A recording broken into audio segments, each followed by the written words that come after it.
الله أكبر.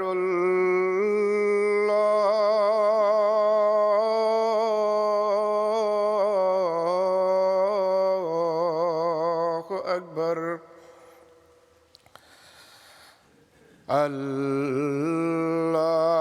الله أكبر.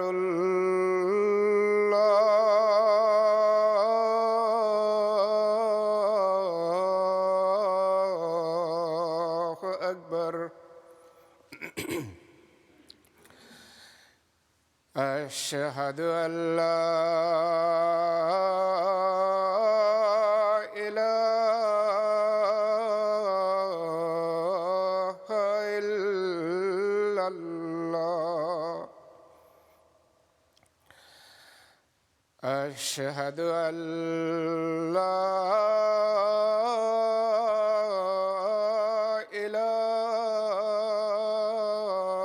إله إلا الله.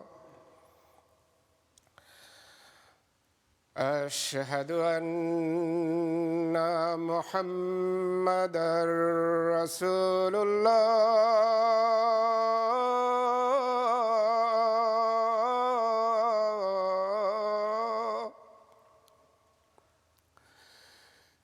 أشهد أن محمدًا رسول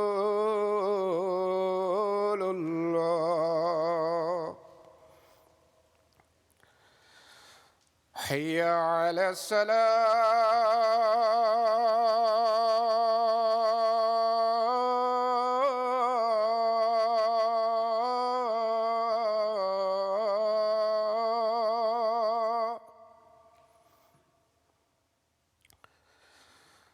حي على الصلاة.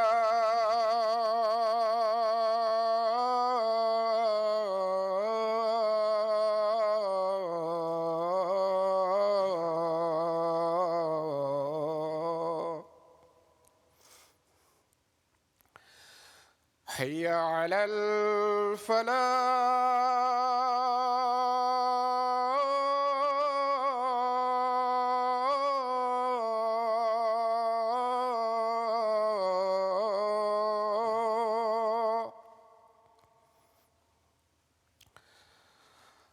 حي على الفلاح.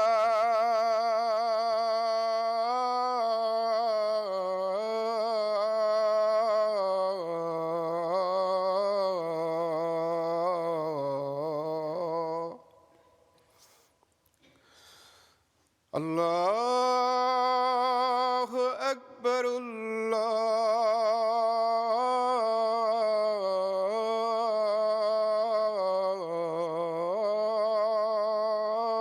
الله أكبر.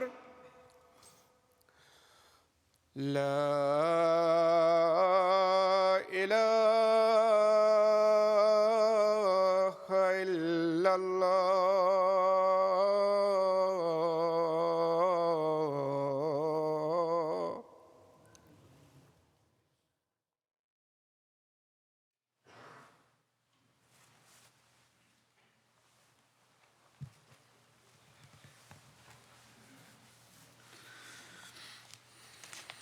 السلام علیکم ورحمۃ اللہ.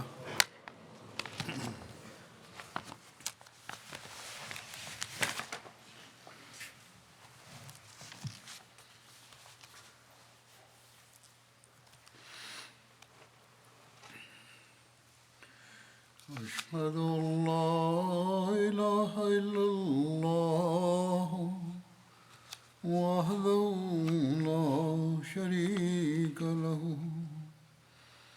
وأشهد أن محمدًا عبده ورسوله. أما بعد فأعوذ بالله من الشيطان الرجيم. بسم الله الرحمن الرحيم. الحمد لله رب العالمين. الرحمن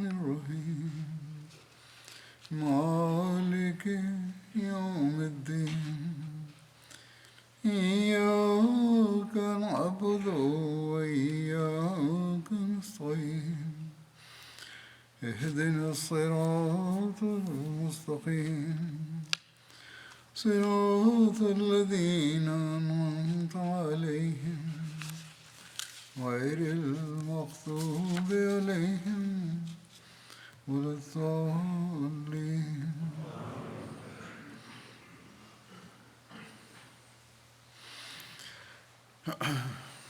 جنگ احد کے بارے میں ذکر ہو رہا ہے.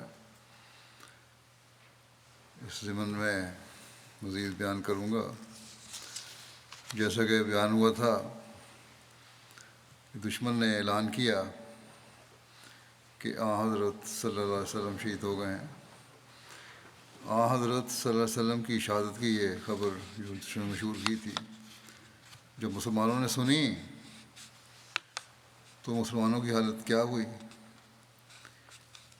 اس کی تفصیل میں بیان ہوا ہے کہ جب ابن کمیہ نے یہ سمجھا کہ اس نے حضرت صلی اللہ علیہ وسلم کو شہید کر دیا ہے، اور اس نے منادی کر دی کہ محمد صلی اللہ علیہ وسلم شہید ہو گئے ہیں. اور یہ بھی کہا جاتا ہے کہ منادی کرنے والا شیطان تھا جو جوال یا جویل بن سراقہ کی شکل میں تھا. جوال ابتدائی صالح مسلمانوں میں سے تھے اور اہل صفہ میں بھی شامل تھے. ان کا نام رسول اللہ صلی اللہ علیہ وسلم نے خندق کے موقع پر تبدیل کر کے عمر رکھ دیا تھا. بہرحال یہ سن کر لوگ جوال پر لپکے کہ انہیں قتل کر دیں، مگر انہوں نے اس منادی سے برات کا اظہار کیا. انہوں نے کہا میں تو کوئی اعلان نہیں کیا. اور خوات بن جبیر اور ابو بردہ نے گواہی دی کہ جب یہ منادی ہوئی تو وہ ان کے پاس اور پہلو میں قتال کر رہے تھے. انہوں نے گواہی دی کہ تو میرے ساتھ لڑ رہے تھے، دشمن کے ساتھ میرے ساتھ مل کے. یہ بھی کہا جاتا ہے کہ اعلان کرنے والا عزب العقبہ تھا جس نے 3 مرتبہ اعلان کیا کہ محمد صلی اللہ علیہ وسلم شہید ہو گئے ہیں. اور اس بارے میں کئی قول ہیں کہ اعلان کس نے کیا تھا. ممکن ہے مختلف لوگوں نے مختلف طور پر دیکھا ہو، مختلف لوگوں نے کیا ہو. یعنی ابن کمیہ نے، ابلیس اور عزب العقبہ میں سے ہر ایک نے اعلان کیا ہو. کوئی شیطانی فطرت انسان بھی اعلان کر سکتا ہے. اس خبر کے پھیلتے ہی مسلمانوں میں سے بعض نے کہا کہ اب جب کہ رسول اللہ صلی اللہ علیہ وسلم شہید ہو گئے ہیں تو تم اپنی قوم کے پاس لوٹ چلو اور وہ تمہیں امان دیں گے. اس پر کچھ دوسرے لوگوں نے کہا کہ اگر رسول اللہ صلی اللہ علیہ وسلم شہید ہو گئے ہیں تو کیا تم اپنے نبی صلی اللہ علیہ وسلم کے دین اور اس کے پیغام کے لیے نہیں لڑو گے یہاں تک کہ تم اپنے رب کے حضور شہید ہو کر حاضر ہو. حضرت ثابت بن دہدہ نے انصار سے کہا کہ اے انصار کے گروہ، اگر محمد صلی اللہ علیہ وسلم شہید ہو گئے ہیں تو اللہ تعالیٰ زندہ ہے اور اسے موت نہیں آ سکتی. اپنے دین کے لیے قتال کرو، اللہ تعالیٰ تمہیں فتح و کامرانی عطا کرنے والا ہے. یہ سن کر انصاری مسلمانوں کا ایک گروہ اٹھا اور انہوں نے حضرت ثابت کے ساتھ مل کر مشرکین کے اس گروہ پر حملہ کر دیا جس میں خالد بن ولید، اکرمہ بن ابو جہل اور عمر بن عاص اور زرار بن خطاب تھے. مسلمانوں کی چھوٹی سی جماعت کو حملہ کرتے ہوئے دیکھ کر خالد بن ولید نے ان پر سخت جوابی حملہ کیا اور ثابت بن دہدہ اور ان کے انصاری ساتھیوں کو شہید کر دیا. ابتری کی اس کیفیت کے بارے میں حضرت مرزا بشیر صاحب نے جو لکھا ہے خاتم النبیین وہ اس طرح ہے. کہتے ہیں کہ اس وقت مسلمان 3 حصوں میں منقسم تھے. ایک گروہ وہ تھا جو حضرت صلی اللہ علیہ وسلم کی شہادت کی خبر سن کر میدان سے بھاگ گیا تھا، مگر یہ گروہ سب سے تھوڑا تھا.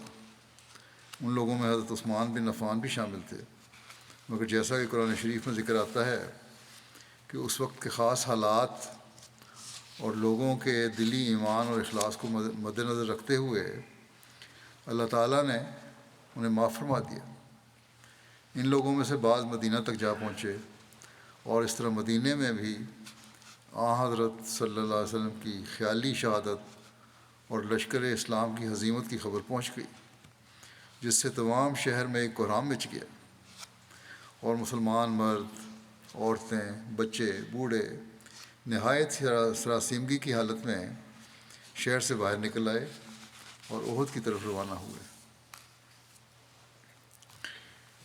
اور بعض تو جلد جلد دوڑتے ہوئے میدان جنگ میں پہنچے اور اللہ کا نام لے کر دشمن کی صفوں میں گھس گئے، یعنی انہوں نے جنگ شروع کر دی۔ دوسرے گروہ میں وہ لوگ تھے جو بھاگے تو نہیں تھے، مگر حضرت صلی اللہ علیہ وسلم کی شہادت کی خبر سن کر یا تو ہمت ہار بیٹھے تھے اور یا اب لڑنے کو بیکار سمجھتے تھے، اور اس لیے میدان سے ایک طرف ہٹ کر سرنگوں ہو کر بیٹھ گئے تھے۔ تیسرا گروہ وہ تھا جو برابر لڑ رہا تھا۔ ان میں سے کچھ تو وہ لوگ تھے جو حضرت صلی اللہ علیہ وسلم کے ارد گرد جمع تھے اور بے نظیر جان نثاری کے جوہر دکھا رہے تھے، اور اکثر وہ تھے جو میدان جنگ میں منتشر طور پر لڑ رہے تھے۔ ان لوگوں اور نیز گروہ ثانی کے لوگوں کو جوں حضرت صلی اللہ علیہ وسلم کے زندہ موجود ہونے کا پتہ لگتا جاتا تھا، یہ لوگ دیوانوں کی طرح لڑتے بھیڑتے آپ کے گرد جمع ہوتے جاتے تھے۔ اس وقت جنگ کی حالت یہ تھی کہ قریش کا لشکر گویا سمندر کی مہیب لہروں کی طرح چاروں طرف سے بڑھا چلا آتا تھا، اور میدان جنگ میں ہر طرف سے تیر اور پتھروں کی بارش ہو رہی تھی۔ جان نثاروں نے اس خطرے کی حالت کو دیکھ کر حضرت صلی اللہ علیہ وسلم کے ارد گرد گھیرا ڈال کر آپ کے جسم مبارک کو اپنے بدنوں سے چھپا لیا، مگر پھر بھی جب کبھی حملہ کی رو اٹھتی تو یہ چند گنتی کے آدمی ادھر ادھر دھکیل دیے جاتے تھے، اور ایسی حالت میں بعض اوقات حضرت صلی اللہ علیہ وسلم قریباً اکیلے رہ جاتے تھے۔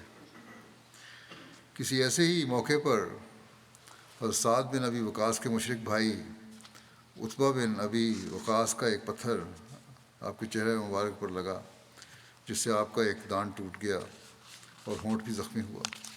ابھی زیادہ وقت نہ گزرا تھا کہ ایک اور پتھر جو عبداللہ بن شہاب نے پھینکا تھا، اس نے آپ کی پیشانی کو زخمی کیا، اور تھوڑی دیر کے بعد تیسرا پتھر جو ابن کمیہ نے پھینکا تھا آپ کے رخسار مبارک پر آ کر لگا، جس سے آپ کے مغفر یعنی خود کی 2 کڑیاں آپ کے رخسار میں چپ کر رہ گئیں۔ سعد بن ابی وقاص کو اپنے بھائی عتبہ کے اس فعل پر اس قدر غصہ تھا کہ وہ کہا کرتے تھے کہ مجھے کبھی کسی دشمن کے قتل کے لیے اتنا جوش نہیں آیا جتنا مجھے احد کے دن عتبہ کے قتل کا جوش تھا۔ حضرت مسلم موعود رضی اللہ عنہ دعا کی قبولیت کی فلسفی کا مضمون بیان کر رہے ہیں۔ یہ بیان کرتے ہوئے ایک لمبی تفصیل کے ساتھ آپ نے احد کے اس واقعے کا بھی ذکر کیا ہے۔ یہ ذکر کرتے ہوئے فرماتے ہیں کہ میں نے جو یہ کہا کہ انگریز قوم سچے دل سے توحید پر قائم ہو کر مجھ سے دعا کی درخواست کرے تو اسے فتح حاصل ہوگی، یہ 1940 میں دوسری جنگ عظیم کے وقت کی بات ہے۔ یا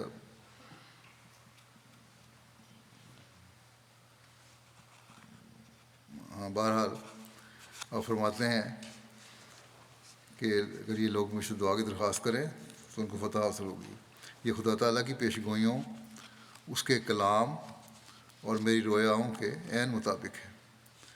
حضرت مسیح علیہ السلام نے اس قوم کے لیے بہت دعائیں کی ہیں، مگر ان قوموں نے خدا تعالیٰ کے تخت پر ایک بندے کو بٹھایا ہوا ہے، اس لیے خدا تعالیٰ ان کو ابتلاؤں میں ڈال رہا ہے، یعنی حضرت عیسیٰ کو خدا کا بیٹا بنایا ہوا ہے، اس لیے ابتلا میں پڑے ہوئے ہیں لوگ، دعائیں ان کے لیے پڑی ہوئی ہیں۔ پھر آپ نے ذکر کیا پیغامیوں کا کہ پیغامی انکار کریں تو بے شک کریں، یعنی پیغامیوں کی نظریہ اس سے مختلف ہے جو مسلم عہد بیان فرما رہے ہیں۔ بہرحال اللہ فرماتے ہیں کہ مگر حضرت مسیح موعود علیہ السلام نے ان کے متعلق جو دعائیں کی ہیں ان کے قبول ہونے میں روک ان کا شرک ہی ہے، اور اگر یہ روک جزواً یا کلاً دور ہو جائے تو یہ دعائیں فوراً قبولیت کا جامہ پہن لیں گی۔ میں نے کئی رویا ایسے دیکھے ہیں کہ میری دعاؤں سے ان کی مصیبتیں ٹل سکتی ہیں، مگر اس کا یہ مطلب نہیں کہ میں جو دعا کرتا ہوں وہ ضرور قبول ہوتی ہے۔ اگر میرے اختیار میں یہ بات ہوتی تو میں ان تکلیفوں کو ہی کیوں نہ ٹال دیتا جو خود ہمیں آتی ہیں۔ قرآن کریم میں ہے کہ کفار حضرت صلی اللہ علیہ وسلم سے کہتے تھے کہ اگر تم خدا تعالیٰ کی اتنے ہی محبوب ہو تو کیوں تمہارا فلاں کام نہیں ہو جاتا، مگر اللہ تعالیٰ فرماتا ہے کہ اے محمد صلی اللہ علیہ وسلم ان سے کہہ دے کہ اگر میرے اختیار کی بات ہوتی تو میں سب بھلائیاں اپنے ہی لیے جمع نہ کر لیتا۔ بس اگر حضرت صلی اللہ علیہ وسلم کے یہ قانون نہ تھا کہ آپ کی ہر دعا قبول ہو تو میرے لیے کیوں کر ہو سکتا ہے؟ جب حضرت صلی اللہ علیہ وسلم کے لیے بھی یہی قانون تھا کہ جب خدا تعالیٰ دعا قبول کرنے کے لیے تیار ہو اور کسی نشان کے ذریعے آپ کی عزت قائم کرنا چاہے تو وہ ضرور قبول کر لیتا۔ تو میرے لیے کسی اور کے لیے، میرے لیے یا کسی اور کے لیے اس کے خلاف کیوں کر ہو سکتا ہے؟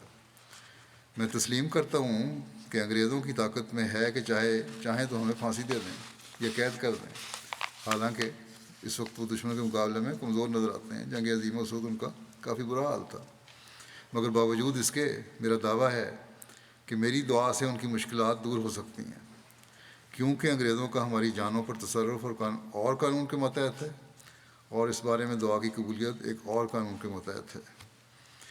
حضرت صلی اللہ علیہ وسلم کو پکڑنے کے لیے ایران کے بادشاہ نے ارادہ کیا تھا، مگر ابھی پکڑنے والے نہ آئے تھے، صرف پیغام لے کر یمن کے گورنر کے آدمی پہنچے تھے، مگر آپ نے ان سے فرمایا کہ جاؤ اپنے آقا سے کہہ دو کہ ہم نہیں آتے، تمہارے خدا کو ہمارے خدا نے مار دیا۔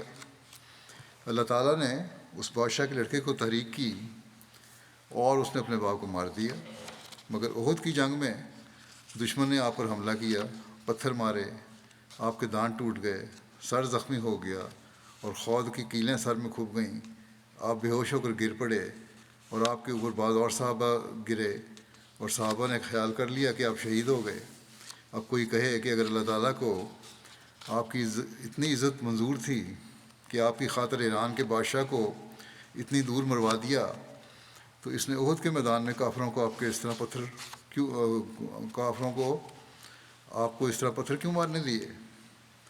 تو یہ اعتراضات درست نہیں، یہ اللہ تعالیٰ کی مصلحتیں اور حکمتیں ہوتی ہیں، یہ راز ہیں۔ بعض مواقع پر وہ تھوڑی سی بات پہ پکڑ لیتا ہے اور بعض دفعہ کسی مصلحت کے ماتحت ڈھیل دیتا ہے تا انسان کی بے بسی اور بے سامانی ظاہر ہو۔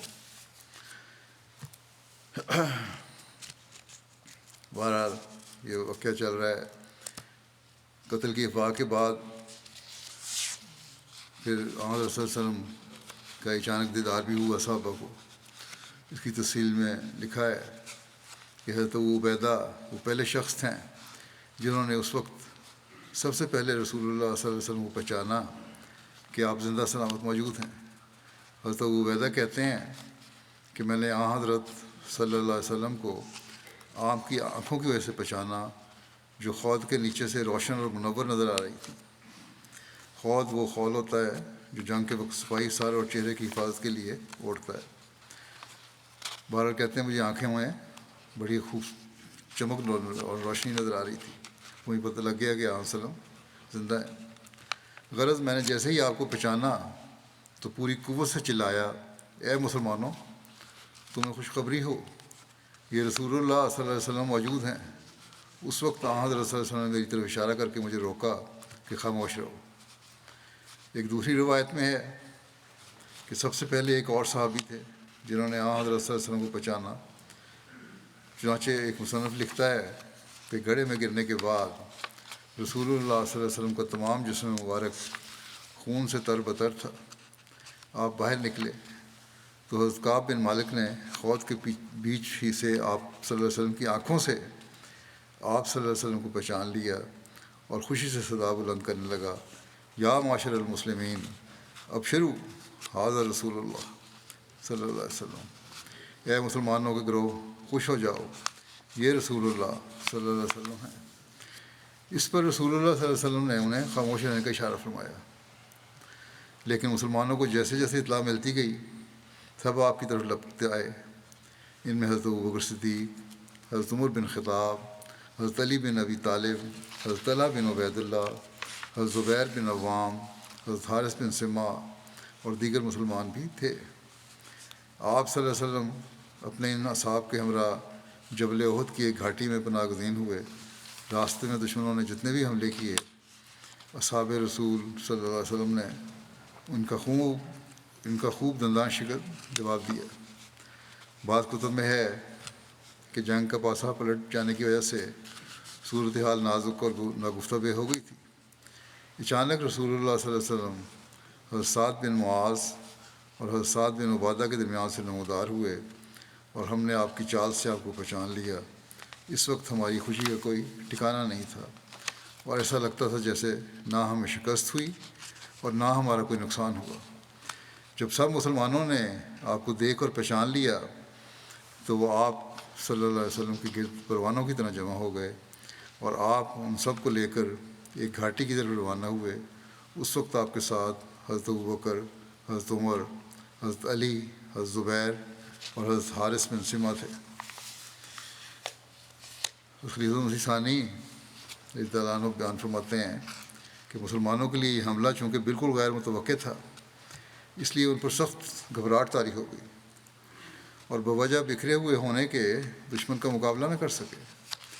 میدان پر کفار نے قبضہ کر لیا اور اکثر صحابہ سراسیمگی اور اضطراب کی حالت میں مدینے کی طرف بھاگ پڑے، یہاں تک کہ رسول کریم صلی اللہ علیہ وسلم کے گرد صرف 12 صحابہ رہ گئے، اور ایک وقت تو ایسا بھی آیا کہ 12 بھی نہیں، صرف 3 آدمی رسول کریم صلی اللہ علیہ وسلم کے ارد گرد رہ گئے، اور کفار نے خاص طور پر رسول کریم صلی اللہ علیہ وسلم پر تیر اندازی شروع کر دی۔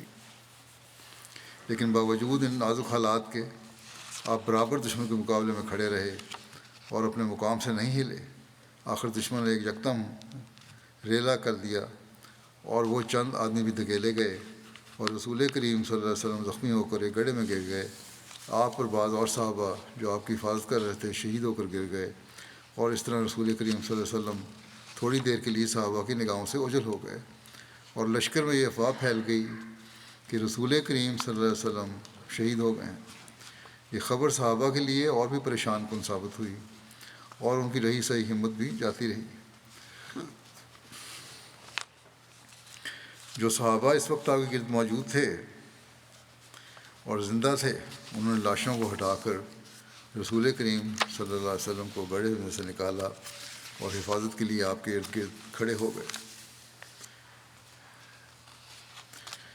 جب حضرت صلی اللہ علیہ وسلم مشرکوں کے گھیرے سے نکل کر اپنے جانساروں کے ساتھ گھاٹی کی طرف جا رہے تھے تو عثمان بن عبداللہ بن مغیرہ ایک سیاہ سفید گھوڑے پر حضرت صلی اللہ علیہ وسلم کی طرف بڑھا۔ وہ سر سے پیر تک زرہ پوش تھا اور اس گھاٹی کی طرف بڑھ رہا تھا جہاں رسول اللہ صلی اللہ علیہ وسلم جا رہے تھے۔ وہ کہہ رہا تھا کہ یا تو وہ زندہ رہیں گے یا میں۔ حضرت صلی اللہ علیہ وسلم نے اس کی آواز سن کر حضرت صلی اللہ علیہ وسلم اس کی آواز سن کر ٹھہر گئے۔ اس وقت عثمان کے گھوڑے کو ان گڑھوں میں سے ایک سے ٹھوکر لگی جہاں گڑھے کھودے ہوئے تھے اور وہ اس میں گر پڑا۔ اس وقت حضرت حارث اس کی طرف جھپٹے، تھوڑی دیر دونوں میں تلواروں کے وار ہوئے۔ اچانک حضرت حارث بن سما نے اس کے پاؤں پر تلوار ماری۔ عثمان اس زخم سے ایک دم بیٹھ گیا۔ اس وقت حضرت حارث نے اس کا کام تمام کر دیا اور اس کی زرہ اور خود اتار لیا۔ رسول اللہ صلی اللہ علیہ وسلم نے یہ دیکھ کر فرمایا خدا کا شکر ہے کہ جس نے اس کو ہلاک کر دیا۔ اسی وقت عبید اللہ بن جابر عامری نے حضرت حارث پر حملہ کیا اور ان کے مونڈے پر وار کر کے انہیں زخمی کر دیا۔ حضرت حارث کے ساتھی انہیں اٹھا کر لے گئے۔ ساتھ ہی حضرت ابو دجانہ نے لپک کر عبید اللہ پر حملہ کیا اور اسے اپنی تلوار سے قتل کر کے واپس رسول اللہ صلی اللہ علیہ وسلم کے پاس آ گئے۔ مکے کے ایک رئیس ابی بن خلف کا حضرت صلی اللہ علیہ وسلم پر حملہ کرنے کا بھی ذکر ملتا ہے۔ جب حضرت صلی اللہ علیہ وسلم گھاٹی کی طرف جا رہے تھے تو ابی بن خلف ادھر آ گیا ابی بن خلف نے غزوہ بدر میں قیدی بننے کا فدیہ ادا کیا تھا۔ اس نے کہا کہ میرے پاس اود گھوڑا ہے جسے میں ہر روز ایک فرق یعنی 7.5 کلو مکئی کھلاتا ہوں، بہت طاقتور ہے اور بڑا صحت مند ہے، میں اس پر سوار ہو کر محمد صلی اللہ علیہ وسلم کو قتل کروں گا۔ جب آپ تک اس کی یہ بات پہنچی تو آپ نے فرمایا نہیں، بلکہ میں اسے قتل کروں گا۔ ایک قول یہ ہے کہ اس نے یہ بات ہجرت سے قبل مکہ مکرمہ میں آپ سے کی تھی۔ الغرض جب غزوہ احد ہوا تو حضور اکرم صلی اللہ علیہ وسلم نے اپنے صحابہ کرام سے فرمایا کہ مجھے اندیشہ ہے کہ ابی بن خلف میرے پیچھے سے مجھ پر حملہ آور ہوگا، جب تم اسے دیکھو تو مجھے بتا دینا۔ وہ زرہ پہنے ہوئے گھوڑے کو رقص کراتا آ رہا تھا۔ حضور اکرم صلی اللہ علیہ وسلم نے بھی اسے دیکھ لیا تو کہہ رہا تھا کہ محمد مصطفیٰ صلی اللہ علیہ وسلم کہاں ہیں؟ اگر وہ بچ گئے تو میں نہیں بچ سکوں گا۔ حضرت مصعب بن عمیر اس کے سامنے آ گئے، وہ آپ کا دفاع کر رہے تھے، آپ صلی اللہ علیہ وسلم کو دفاع کر رہے تھے مصعب بن عمیر۔ اس نے مصعب بن عمیر کو شہید کر دیا۔ صحابہ کرام نے عرض کی یا رسول اللہ، ابی آپ کی طرف آ رہا ہے، اگر آپ پسند کریں تو ہم میں سے ایک شخص کا کام تمام کر دیں۔ دوسری روایت میں ہے کہ صحابہ کرام اس کے سامنے آ گئے، آپ نے فرمایا اسے چھوڑ دو، اس کے راستے سے ہٹ جاؤ۔ جب وہ آپ کے قریب ہو گیا تو آپ نے فرمایا اے کذاب، بھاگ کر کہاں جاتا ہے؟ حضور اکرم نے حضرت حارثہ بن سمہ سے نیزہ لیا، دوسرے قول کے مطابق حضرت زبیر بن عوام سے نیزہ لیا۔ آپ نے جھجری لی، صحابہ کرام آپ سے یوں پرے ہو گئے جیسے اونٹ کی کمر سے مکھیاں دور ہو جاتی ہیں۔ آپ ابی کے سامنے آئے، اسی گردن پر نیزہ مارا یا خود اور زرہ کے درمیان نظر آنے والی جگہ پر نیزہ مارا، جس کی وجہ سے وہ اپنے گھوڑے سے کئی بار نیچے لڑکھا۔ وہ بیل کی طرح ڈکارنے لگا، اس کی گردن پر معمولی سی خراش آئی، اس کا خون رک گیا یا اس کی پسلیوں میں سے کوئی پسلی ٹوٹ گئی۔ وہ اپنے قوم کے پاس واپس گیا اور کہا بخدا مجھے محمد عربی صلی اللہ علیہ وسلم نے قتل کر دیا۔ قوم نے کہا تیرا دل ٹوٹ گیا ہے، بخدا تجھے کچھ نہیں ہوا، یہ معمولی خراش ہی ہے۔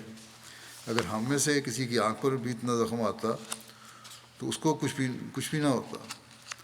اس نے کہا کہ مجھے لات اور عزیٰ کی قسم، جو چوٹ مجھے لگی ہے، اگر اہل ذوالمجاز یہ ربیہ اور مضر کے قبائل کو لگتی تو سارے مر جاتے۔ اس نے مجھے مکہ مکرمہ میں کہا تھا، یعنی آن سلم نے، کہ میں تجھے قتل کروں گا۔ بخدا اگر وہ یعنی آن سلم مجھ پر تھوک بھی دیتا تو میں مر جاتا۔ جب مشرکین واپس آ رہے تھے تو یہ صرف کے مقام پر واصل جہنم ہو گیا۔ صرف ایک بڑی وادی ہے جو آج کل اس کو نواریہ کہتے ہیں۔ حجۃ الوداع میں مدینہ سے یہ آپ کی 7ویں منزل تھی، جو تنیم کے قریب مکے سے 9 یا 10 میل کے فاصلے پر ہے۔ تو مرزا بشیر احمد صاحب نے لکھا ہے کہ جب قریش ذرا پیچھے ہٹ گئے اور جو مسلمان میدان میں موجود تھے وہ آن حضرت صلی اللہ علیہ وسلم کو پہچان کر آپ کے ارد گرد جمع ہو گئے تو آپ نے اپنے ان صحابہ کی جمعیت میں آہستہ آہستہ پہاڑ کے اوپر چڑھ کر ایک محفوظ درے پر ان صحابہ کی جمعیت میں آہستہ آہستہ پہاڑ کے اوپر چڑھ کر ایک محفوظ درے میں جب پہنچ گئے۔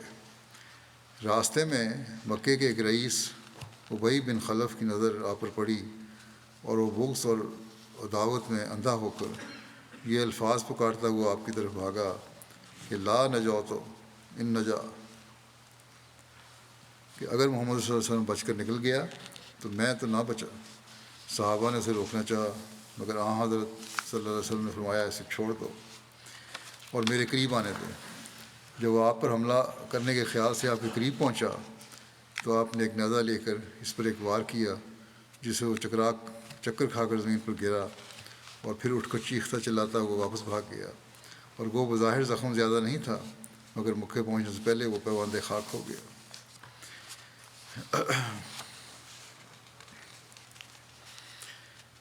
حضرت صلی اللہ علیہ وسلم اپنے اصحاب کے ساتھ گھاٹی میں پہنچے۔ اس کے بارے میں ابن اسحاق کا بیان ہے کہ رسول اللہ صلی اللہ علیہ وسلم کی شہادت کے اعلان اور کچھ لوگوں کے منتشر ہو جانے کے بعد سب سے پہلے رسول اللہ صلی اللہ علیہ وسلم پر حضرت کعب بن مالک کی نگاہ پڑی۔ ان کا بیان ہے کہ میں نے خود کے درمیان میں سے آپ کی چمکتی ہوئی آنکھیں دیکھ کر بلند آواز سے پکارا، اے مسلمانوں خوش ہو جاؤ، رسول اللہ صلی اللہ علیہ وسلم یہ ہیں۔ یہ سن کر رسول اللہ صلی اللہ علیہ وسلم نے ہاتھ سے اشارہ کیا کہ خاموش رہو۔ جب مسلمانوں نے رسول اللہ صلی اللہ علیہ وسلم کو پہچان لیا تو آپ صلی اللہ علیہ وسلم کے ہمراہ گھاٹی کی طرف روانہ ہوئے۔ آپ کے ساتھ حضرت ابوبکر صدیق، حضرت عمر، حضرت علی، حضرت طلحہ بن عبید اللہ اور حضرت زبیر بن عوام اور حضرت حارث بن سمع وغیرہ صحابہ تھے۔ جبکہ رسول اللہ صلی اللہ علیہ وسلم صحابہ کی جماعت کے ساتھ اس چٹان پر قائم فرما تھے، اچانک قریش کی ایک جماعت پہاڑ کے اوپر پہنچ گئی۔ اس جماعت میں خالد بن ولید بھی تھے۔ حضرت صلی اللہ علیہ وسلم دشمن کو اوپر دیکھ کر دعا کی کہ اللہم انہ لا ینبغی لہم ان یعلونہ، اللہم لا قوت لنا الا بک۔ اے اللہ، ان کے لیے جائز نہیں کہ وہ ہم پر غالب آئیں۔ اے اللہ، ہماری طاقت و قوت نہیں ہے مگر صرف تیرے ہی ذریعے۔ اسی وقت حضرت عمر فاروق نے مہاجرین کی ایک جماعت کے ساتھ ان لوگوں کا مقابلہ کیا اور انہیں پیچھے دھکیل کر پہاڑی سے نیچے اترنے پر مجبور کر دیا۔ سیرت خاتم النبیین میں بیان ہوا ہے کہ جب حضرت صلی اللہ علیہ وسلم درے پر پہنچ گئے تو قریش کے ایک دستے نے خالد بن ولید کی کمان میں پہاڑ پر چڑھ کر حملہ کرنا چاہا، لیکن حضرت صلی اللہ علیہ وسلم کے حکم سے حضرت عمر نے چند مہاجرین کو ساتھ لے کر اس کا مقابلہ کیا اور اسے رسوا کر دیا۔ اسی جنگ کے واقعے کی ایک روایت ایک تاریخ میں اس طرح ملتی ہے کہ حضرت زبیر بیان کرتے ہیں کہ رسول اللہ صلی اللہ علیہ وسلم عہد کے دن 2 زرہیں پہنے ہوئے تھے۔ آپ نے چٹان پر چڑھنا چاہا مگر زرہوں کے وزن کی وجہ سے اور سر اور چہرے پر چوٹ سے خون بہنے کی وجہ سے آپ صلی اللہ علیہ وسلم کو کمزوری ہو گئی تھی تو چٹان پر چڑھ نہ سکے، تو حضرت طلحہ نیچے بیٹھ گئے اور حضرت صلی اللہ علیہ وسلم ان کے اوپر پیر رکھ کر چٹان پر چڑھے۔ حضرت زبیر کہتے ہیں کہ میں نے اس وقت رسول اللہ صلی اللہ علیہ وسلم کو یہ کہتے ہوئے سنا کہ طلحہ نے اپنے اوپر جنت واجب کر لی۔ ایک روایت میں آتا ہے کہ حضرت صلی اللہ علیہ وسلم نے چٹان کے اوپر جانے کا ارادہ کیا جو گھاٹی پر تھی، مگر جب آپ چڑھنے لگے تو سر مبارک کے زخم سے خون نکل جانے اور کمزوری کی وجہ سے طاقت نے ساتھ نہیں دیا، پھر اس کے ساتھ آپ کے جسم پر 2 زروں کا بوجھ تھا۔ یہ دیکھ کر حضرت طلحہ بن عبید اللہ جلدی سے آپ کے سامنے بیٹھ گئے اور آپ کو کاندھوں پر بٹھا کر چٹان کے اوپر لے گئے۔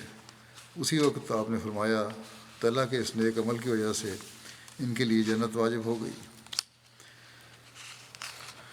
جیسا کہ بیان ہوا ہے کہ اسی جنگ میں حضرت صلی اللہ علیہ وسلم کا دانت مبارک بھی شہید ہوا تھا۔ اس وقت کا جو نقشہ حضرت ابوبکر نے کھینچا ہے، اس کے متعلق حضرت عائشہ فرماتی ہیں کہ حضرت ابوبکر جب یوم احد کا تذکرہ کرتے تو فرماتے وہ دن سارے کا سارا طلحہ کا تھا، پھر اس کی تفصیل بتاتے کہ میں ان لوگوں میں سے تھا جو احد کے دن رسول اللہ صلی اللہ علیہ وسلم کی طرف واپس لوٹے تھے، تو میں نے دیکھا کہ ایک شخص رسول اللہ صلی اللہ علیہ وسلم کے ساتھ آپ کی حفاظت کرتے ہوئے لڑ رہا ہے۔ راوی کہتے ہیں کہ میرا خیال ہے کہ آپ نے فرمایا، یعنی حضرت ابوبکر نے فرمایا کہ وہ آپ صلی اللہ علیہ وسلم کو بچا رہا تھا۔ حضرت ابوبکر کہتے ہیں کہ میں نے کہا کاش طلحہ ہو، مجھ سے جو موقع رہ گیا سو رہ گیا، اور میں نے دل میں کہا کہ میری قوم میں سے کوئی شخص ہو تو یہ مجھے زیادہ پسندیدہ ہے۔ حضرت ابوبکر نے اس وقت یہ سوچا، کہتے ہیں میرے اور رسول اللہ صلی اللہ علیہ وسلم کے درمیان ایک شخص تھا جس کو میں نہیں پہچان سکا، حالانکہ میں اس شخص کی نسبت رسول اللہ صلی اللہ علیہ وسلم کے زیادہ قریب تھا، اور وہ اتنا تیز چل رہا تھا کہ میں اتنا تیز نہ چل سکتا تھا۔ تو دیکھا کہ وہ شخص ابو عبیدہ بن جراح تھے۔ پھر میں رسول اللہ صلی اللہ علیہ وسلم کے پاس پہنچا، آپ کا نچلا ربائی دانت، یعنی 2 بندے یہ تھے، طلحہ بھی تھے وہاں اور عبیدہ بن جراح بھی تھے۔ ربائی دانت سامنے والے 2 دانتوں اور نوکیلے دانت کے درمیان والے دانت ٹوٹ چکا تھا اور چہرہ زخمی تھا۔ آپ کے رخسار مبارک میں خود کی کڑیاں دھنس چکی تھیں۔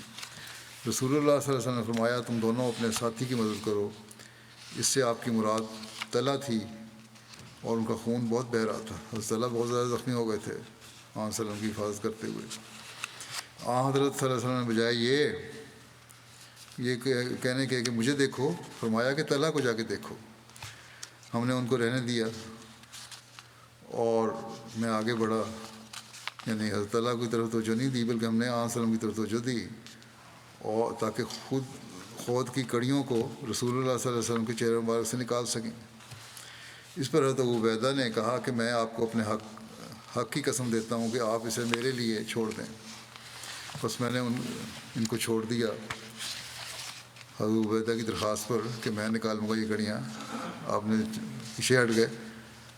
حضرت ابو عبیدہ نے ناپسند کیا کہ ان کڑیوں کو ہاتھ سے کھینچ کر نکال لیں اور اس سے رسول اللہ صلی اللہ علیہ وسلم کو تکلیف پہنچے، تو انہوں نے ان کڑیوں کو اپنے منہ سے نکالنے کی کوشش کی اور ایک کڑی کو نکالا تو کڑی کے ساتھ ان کا اپنا سامنے کا دانت بھی ٹوٹ گیا۔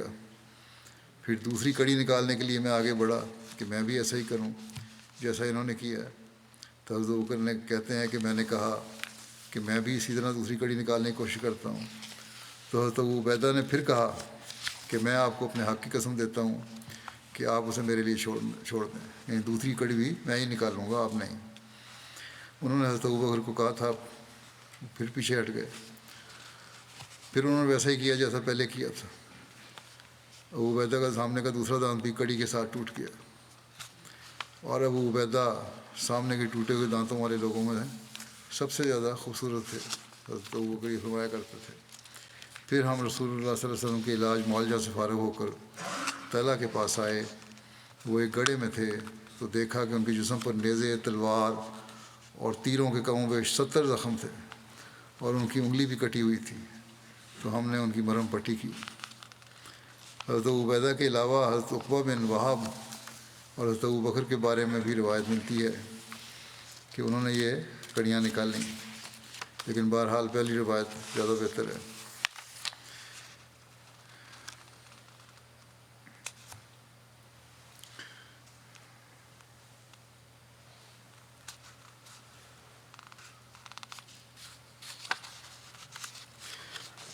ابو سعید خدری روایت کرتے ہیں کہ حضرت صلی اللہ علیہ وسلم کے چہرہ مبارک سے 2 کڑیاں جب نکالی گئیں تو خون ایسے بہنے لگا جیسے بھرے ہوئے مشکیزے سے پانی نکلتا ہے۔ مالک بن سنان خون کو اپنے منہ سے چوسنے لگے۔ آپ نے ان کو کہا کہ کیا تو خون پی رہا ہے؟ اس نے کہا کہ جی ہاں۔ رسول اللہ صلی اللہ علیہ وسلم نے فرمایا جس کے خون کو میرا خون چھو گیا اس کو آگ نہیں چھوئے گی۔ یہ بعض سبیل الرشاد کی یہ روایت ہے، لیکن لگتا ہے کہ یہ روایت کو قابل غور ہے، معلوم نظر ہیں بعض روایتیں ان کی۔ بہرحال اللہ بہتر جانتا ہے کہاں تک یہ صحیح ہے، کیونکہ اگر خون اس طرح تو اس کو خون روکنے کے بجائے اس سے زیادہ اور خون نکلتا ہے، زیادہ کمزوری پیدا ہوتی ہے۔ بہرحال آگے اس کا جواب بھی آ جاتا ہے اگلی روایات میں میرا خیال ہے، اس لیے یہ روایت اتنی سکہ نہیں ہے۔ غزوہ احد میں پھر لکھا ہے کہ غزوہ احد میں حضرت صلی اللہ علیہ وسلم کو جو زخم لگے، اس حوالے سے بخاری کی روایت ہے کہ حضرت سہل بن سعد سے رسول اللہ صلی اللہ علیہ وسلم کے زخم کی بات پوچھا گیا تو انہوں نے کہا کہ مجھ سے پوچھتے ہو تو اللہ کی قسم میں خوب جانتا ہوں کہ کون رسول اللہ صلی اللہ علیہ وسلم کا زخم دھو رہا تھا، یعنی نظارہ سب کچھ میری آنکھوں کے سامنے ہے، اور کون پانی ڈال رہا تھا اور کیا دوا لگائی گئی تھی۔ حضرت سہل نے کہا کہ رسول اللہ صلی اللہ علیہ وسلم کی بیٹی حضرت فاطمہ زخم دھو رہی تھی اور حضرت علی ڈھال میں سے پانی ڈال رہے تھے۔ جب حضرت فاطمہ نے دیکھا کہ پانی خون کو اور نکال رہا ہے تو انہوں نے بوری کا ایک ٹکڑا لیا اور اس کو جلایا اور اس کے ساتھ چپکا دیا، اس سے خون رک گیا، اور اس دن آپ کے سامنے والا دانت بھی ٹوٹ گیا تھا اور آپ کا چہرہ زخمی ہو گیا تھا اور آپ کا خود آپ کے سر پر ٹوٹ گیا تھا۔ یہاں خون کو بند کرنے اور دھونے کا ذکر ہے، چوسنے کا تو کوئی ذکر نہیں۔ یہی روایت بخاری کی جو ہے یہی صحیح ہے۔ جب رسول اللہ صلی اللہ علیہ وسلم گھاٹی کے دہانے تک پہنچے تو علی بن ابی طالب مہراس کے پانی سے اپنی ڈھال بھر کر رسول اللہ صلی اللہ علیہ وسلم کے پاس لائے۔ مہراس جبل احد میں جن چھوٹے بڑے گڑھوں میں بارش کا پانی جمع ہو جاتا ہے انہی گڑھوں کا نام مہراس ہے. اس کے مہراس کے معنی میں یہ لکھا ہوا ہے. یہ جگہ اس مقام کے قریب ہے جہاں حضرت حمزہ شہید ہوئے تھے تاکہ آپ صلی اللہ علیہ وسلم اس کو پی لیں، لیکن اس کی بدبو کی وجہ سے آپ نے اس کو نہیں پیا اور اپنے چہرے سے خون کو دھو لیا اور اپنے سر پر ڈالا اور فرمایا اللہ تعالیٰ اس شخص پر سخت غضبناک ہوتا ہے جو اس کے نبی کے چہرے کو زخمی کر دے. محمد بن مسلمہ عورتوں سے پانی مانگنے گئے، ان کے پاس پانی نہیں تھا. رسول اللہ صلی اللہ علیہ وسلم کو سخت پیاس لگی ہوئی تھی تو محمد بن مسلمہ ایک چشمے پر گئے اور وہاں سے میٹھا پانی لائے. رسول اللہ صلی اللہ علیہ وسلم نے وہ پانی پی کر ان کو خیر کی دعا دی. طبرانی میں سہل بن سعد سے روایت ہے کہ رسول اللہ صلی اللہ علیہ وسلم کا چہرہ انور احد کے دن زخمی ہو گیا اور آپ کے دندان مبارک شہید ہو گئے اور خود رسول اللہ صلی اللہ علیہ وسلم کے سر مبارک پر ٹوٹ گیا تھا. جب مشرکین چلے گئے تو عورتیں صحابہ کرام کے پاس آئیں. ام فاطمہ بھی تھیں. وہ جب رسول اللہ صلی اللہ علیہ وسلم کو ملیں تو ان کو چمٹ گئیں اور آپ کے زخم دھونے لگیں. اور علی ڈھال کے ذریعے پانی بہاتے تھے لیکن خود خون زیادہ بہہ رہا تھا تو حضرت فاطمہ نے چٹائی کا کچھ حصہ جلا کر راکھ بنا لی اور اس سے زخم کی ٹکور کی یہاں تک کہ وہ زخم کے ساتھ مل گئی اور خون رک گیا. آپ صلی اللہ علیہ وسلم کے چہرے مبارک سے خون ٹپک رہا تھا. آپ صلی اللہ علیہ وسلم کا خون پہنچتے جاتے تھے، خود اپنا خون پہنچتے جاتے تھے اور یہ فرماتے جاتے تھے کہ کیفا یفلح قوم شجو نبیہم وکسروا روایاتہ وہو یدعوہم الی اللہ. وہ قوم کیسے کامیاب ہو سکتی ہے جس نے اپنے نبی کو زخمی کیا اور اس کا روائی دانت توڑ ڈالا جبکہ وہ انہیں اللہ تعالیٰ کی طرف بلاتا ہے. انشاءاللہ باقی آئندہ فلسطین کے لیے میں دعا کے لیے کہتا رہتا ہوں.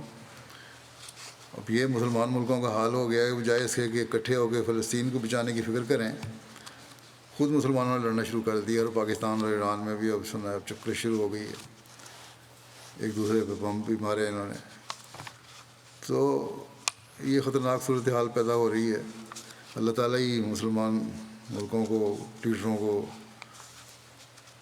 عقل اور سمجھ عطا فرمائے. ان کے لیے بھی دعا کریں.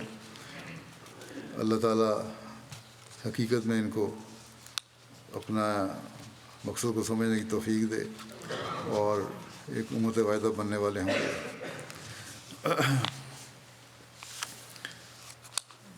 نماز کے بعد میں 2 جنازے ہی پڑھاؤں گا. جنازہ غائب ایک ہے سید مولود احمد صاحب ابن سید داؤد مظفر شاہ صاحب کا، جو گزشتہ دنوں 76 سال کی عمر میں وفات پا گئے تھے. انا للہ و انا الیہ راجعون. آپ حضرت مسلم موعود رضی اللہ عنہ اور حضرت سیدہ ام طاہر صاحبہ کے نواسے اور صاحبزادی امت الحکیم صاحبہ اور سید داؤد مظفر شاہ کے بیٹے تھے. اللہ کے فضل سے موسی تھے، میرے خالہ زاد بھی تھے اور میری اہلیہ کے بھائی بڑے بھائی تھے. ان کے دادا سید محمود اللہ شاہ صاحب تھے جو سید عبدالستار شاہ صاحب کے بیٹے تھے. ڈاکٹر سید عبدالستار شاہ صاحب کا تقویٰ اور طہارت بڑا انتہا کو پہنچا ہوا تھا. بڑی عاجزی اور انکساری اور تھی ان میں، اور حقوق اللہ اور حقوق العباد کی ادائیگی میں بہت بڑے ہوئے تھے. وہ حضرت مرزا بشیر احمد صاحب نے ایک روایت درج کی ہے ان کے بارے میں، عبدالستار شاہ صاحب کے بارے میں. کہتے ہیں انہوں نے مجھے خود بیان کیا ہے، یہ ڈاکٹر سید عبدالستار شاہ صاحب نے میاں بشیر احمد صاحب خود بیان کیا کہ ایک دفعہ خلیفہ اول بہت زیادہ بیمار ہو گئے، اور یہ اس زمانے کی بات ہے جب وہ حضور کے مکان میں رہتے تھے. حضرت مسلم علیہ السلام نے بکروں کا صدقہ دیا. ڈاکٹر صاحب کہتے ہیں کہ میں بھی موجود تھا وہاں. میں رات کو حضرت خلیفہ اول کے پاس رہا اور دوا پلاتا رہا. صبح جب حضرت مسیم علیہ السلام تشریف لائے تو حضرت خلیفہ اول نے عرض کیا کہ حضور ڈاکٹر صاحب ساری رات میرے پاس بیدار رہے اور دوا وغیرہ کا اہتمام پلاتے رہے. حضرت مسیح علیہ السلام بہت خوش ہوئے اس بات پر اور فرمانے لگے کہ ہم کو بھی ان پر رشک آتا ہے، یہ بہشتی کنبہ ہے. اور یہ الفاظ چند بار حضرت مسیح موعود نے فرمائے، بار بار فرمائے حضرت ڈاکٹر عبدالستار شاہ صاحب کے بارے میں. سید ملگو شاہ صاحب نے لوا سے تعلیم حاصل کی، میٹرک کیا، ایف ایس سی کی، پھر لاہور میں انجینئرنگ کالج میں یونیورسٹی میں داخلہ ملا ان کو، مکینیکل انجینئرنگ میں ڈگری حاصل کی. پاکستان میں بھی مختلف کمپنیوں میں کام کیا، پھر چند سال نائجیریا میں بھی ایک کمپنی میں بطور انجینئر کام کرنے گئے تھے، وہاں کام کیا اور اللہ کے فضل سے اچھی زندگی گزاری. ان کا نکاح حضرت خلیفۃ مسیح ثالث نے جب پڑھایا تھا تو اس میں جو خطبہ دیا حضرت خلیفۃ ثالث رحمہ اللہ تعالیٰ نے، وہ تھا کہ ازدواجی رشتے درخت کے پیوند کی مانند ہوتے ہیں جنہیں شروع میں بڑا سنبھال کر رکھنا پڑتا ہے. یہ خطبات نکاح بعض پرانے میں اس لیے پڑھ دیتا ہوں، بہت سارے لوگ سوال کرتے ہیں کہ کس طرح ہم اچھے رشتے نبھا سکتے ہیں.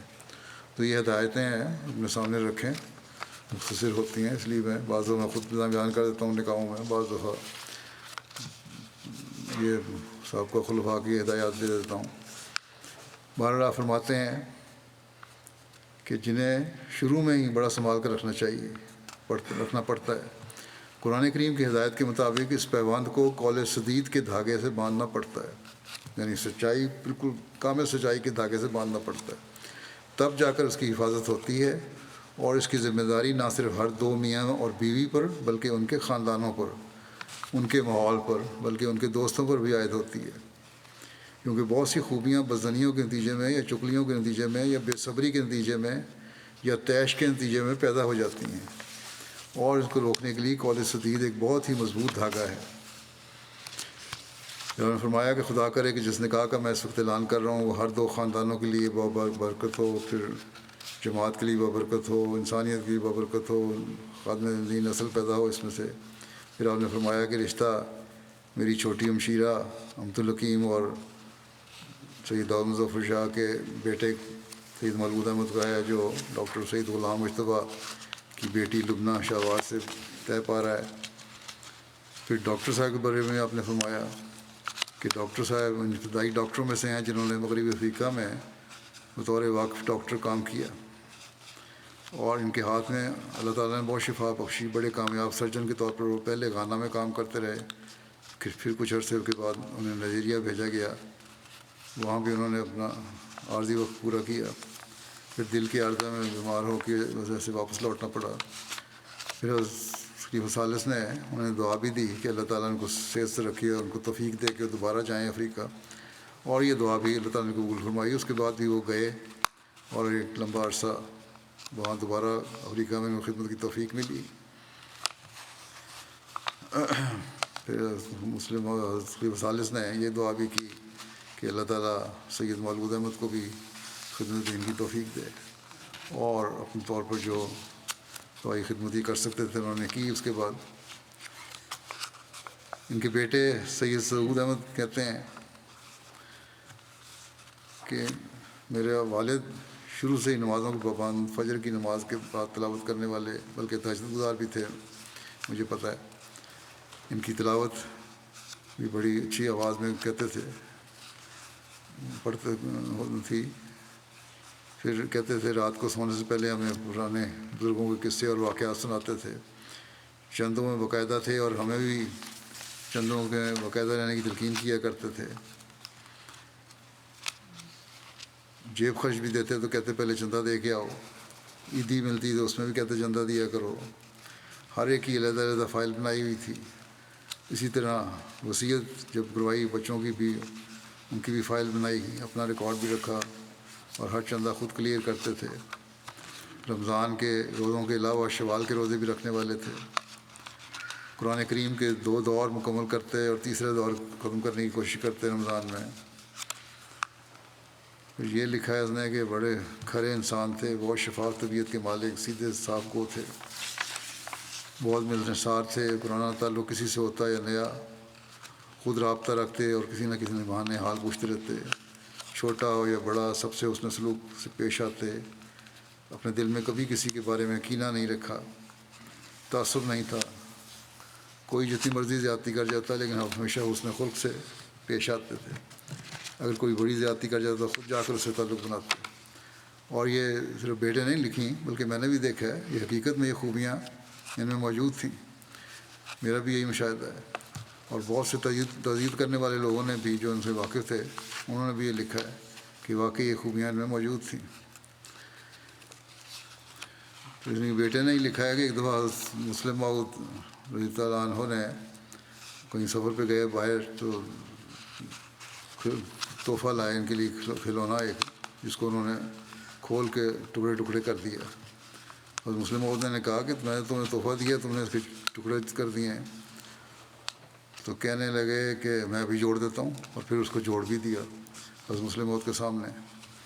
تو مسلم موعود نے ان کی والدہ کو کہا کہ اس کو انجینئر بنانا، تو حضرت مسلم موعود کی یہ بات بھی پوری ہوئی، بعد میں انجینئر بن بھی گئے وہ، اور بڑے اچھے انجینئر تھے۔ پھر حضرت مسلم موعود کی ایک نصیحت جو ساروں کے لیے بڑی کام والی ہے، اس کا بیان کر دیتا ہوں۔ ایک مرتبہ حضرت مسلم موعود اپنے فارم سندھ میں جو تھا زمین ہے وہاں گئے ہوئے تھے، یہ بھی وہیں تھے ان دنوں میں، یہ بھی اپنے والد کے ساتھ حضرت مسلم موعود کے ساتھ ہی زمینوں کا جائزہ لے رہے تھے، دورہ کر رہے تھے جب حضرت مسلم موعود کے ساتھ ساتھ تھے ان کے۔ تو اس وقت آموں کے باغ کے غالباً سیزن کا پھل کا غالباً تھا سیزن، تو ٹھیکیدار نے پھل توڑ کے نیچے رکھے ہوئے تھے۔ باغ کے جو ٹھیکہ ہے وہ دے دیا جاتا ہے، بیچ دیا جاتا ہے، اور پھل وہ پھر ٹھیکیدار کا ہوتا ہے، کچھ جنس اس میں سے لی جاتی ہے مالک کی۔ لیکن بہرحال اس نے اپنا پھل توڑ کے رکھا ہوا تھا، یہ بچے تھے، انہوں نے اس میں سے ایک آم اٹھا لیا۔ حضرت مسلم موعود نے کہا کہ واپس رکھ کے آؤ، یہ اب تمہاری ملکیت نہیں، یہ ٹھیکیدار کی ملکیت ہے۔ تو یہ انداز سے مسلم موعود کی بھی تربیت کی۔ اب یہ کہہ سکتے تھے کہ ہاں جنس میں ملتی ہے اس میں سے نکل جائے گا، کوئی حرج نہیں، لیکن نہیں، اپنے نواسے کی اس طرح تربیت کی آپ نے۔ پھر ان کی بیٹی سید مولود کی ماریہ عزیزہ ماریہ کہتی ہیں کہ قرآن کریم اور روحانی خزائن اور ملفوظات کا مسلسل مطالعہ رکھتے تھے۔ اسی طرح مجھے یہ بھی پتہ ہے کہ تفسیر کبیر جو ہے اس کا بھی مطالعہ تھا، اور بڑا گہرا علم تھا، ظاہر نہیں کرتے تھے اپنا علم کو لوگوں میں بیٹھ کے، لیکن اگر کوئی پوچھے کہیں بات ہو، مسئلہ حل ہو، تو بڑے اچھے حوالے دیتے تھے، اور انہوں نے بھی مجھے لکھا ہے یہ دینی اور دنیوی اعتبار سے۔ کہتی جب بھی ہم کوئی مسئلہ پوچھتے تو اچھا حل بتاتے تھے، دعاؤں کی طرف توجہ کرنے کی تلقین کرتے، اور یہ بس یہی کہتے تھے کہ تم دعا کرو اور معاملہ پھر اللہ پہ چھوڑ دو۔ اللہ تعالیٰ ان سے مغفرت اور رحم کو سلوک فرمائے، اور ان کی بیوی بچوں کی حفاظت کرے، اور ان کی نیکیاں جاری رکھنے کی توفیق دے۔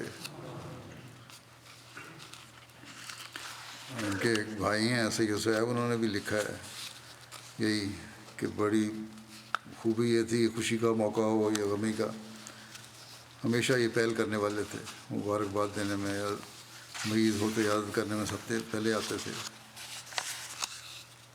حنیف محمود صاحب مربی سلسلہ ہیں، یہ لکھتے ہیں اسلام آباد سے ان سے تعارف ہوا، سادہ سفید پوش خاموش طبع درویش اور فرشتہ صفت انسان تھے،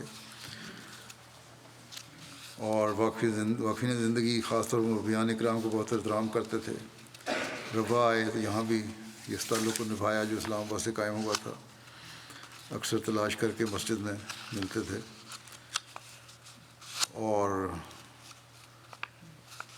کہتے ہیں جب بھی ان کو دعا کے لیے کہو، اس کے بعد دعا کے بعد اس پر حال حوالے پوچھا کرتے تھے کہ کیا بنا۔ پھر اللہ تعالیٰ یہ نیکیاں جاری رکھے، جیسا کہ میں نے کہا ان کے بچوں میں بھی۔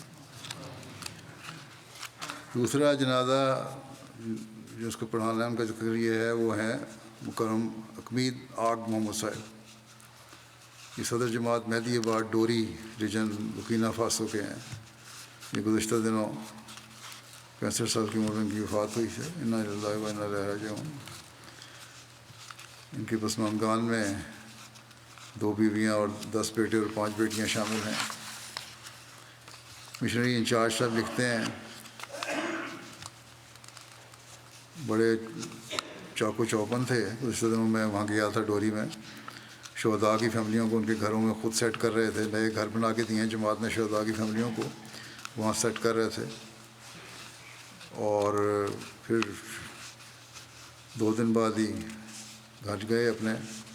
وہاں بیہوش ہو کے گر پڑے, شدید ہارٹ اٹیک ہوا تھا, پھر ان کی وفات ہو گئی. 1999 میں احمدیت قبول کرنے کی ان کو سعادت ملی, اور احمدی ہونے کے بعد الحاج ابراہیم بدگاہ صاحب کے پاس مہدی آباد منتقل ہو گئے. اور الحاج ابراہیم بدگاہ صاحب کے قریبی جہات میں تبلیغ کے لیے بھی جاتے تھے. تبلیغ کے نتیجے میں بہت سی جماعتیں انہوں نے قائم کیں. محکمہ جنگلات میں فارسٹ گارڈ کے نمائندے کے طور پر گورنمنٹ ملازم تھے. وہاں دہشت گردی کی وجہ سے فارغ ہو گئے. فصل کی کٹائی ہوتی, تمام احباب سے اپنی فصل سے زکوٰۃ کا حصہ الگ کرواتے, اور سب کی زکوٰۃ کا حساب بنا کر سیکرٹری مال کو دیتے, رسید کٹواتے. 5 سال بطور صدر جماعت مہدی آباد بھی خدمت کی توفیق مل رہی. نرم اور دھیمے مزاج کے آدمی تھے, کبھی غصہ نہیں کرتے تھے. جب 11 جنوری 23 کو مہدی آباد میں دہشت گردوں نے حملہ کیا تو اس دن یہ مغرب کی نماز ادا کر کے گھر جا چکے تھے. اس واقعہ کے بعد افراد جماعت میں بہت خوف و ہراس تھا, اور شہادتوں کی وجہ سے بہت نڈھال بھی تھے لوگ. آپ نے ان کو بہت حوصلہ دیا, اور پھر دوبارہ جب میں نے ان کو کہا کہ مہدی آباد کو کہ لوگوں کو ڈوری شہر میں منتقل کر دیں, بڑی جافشانی سے یہ سارے کام کیے آپ نے, لوگوں کو حوصلہ دلوایا اور آبادکاری کروائی. تمام احباب جماعت کو اپنی نگرانی میں ڈوری منتقل کرنے کے انتظامات کیے, اور پھر وفات تک ان سب شہداء کی خاندانوں کی ضروریات کا خیال رکھتے رہے. رانا فاروق صاحب مبلغ ہیں ڈوری کے, کہتے ہیں کہ نماز فجر کے بعد روزانہ تمام شہداء کی فیملیوں کے پاس سلام کرنے جاتے, خیریت دریافت کرتے, کوئی مسئلہ ہوتا تو فوری ان کا حل کرنے کی کوشش کرتے. اس وقت کہتے ہیں کہ ڈوری میں مختلف جماعتوں کے 800 کے قریب لوگ ہیں جو متاثرین قیام پذیر ہیں, وہاں ان کا خیال رکھتے, سب کا ہر وقت ان کی خدمت کے لیے تیار رہتے.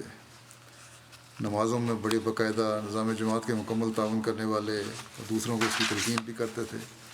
اللہ تعالیٰ ان سے مغفرت و رحم کا سلوک فرمائے, ان کی اولاد کو بھی, لواحقین کو بھی صبر اور حوصلہ عطا فرمائے, ان کی نیکیاں جاری رکھنے کی توفیق عطا فرمائے.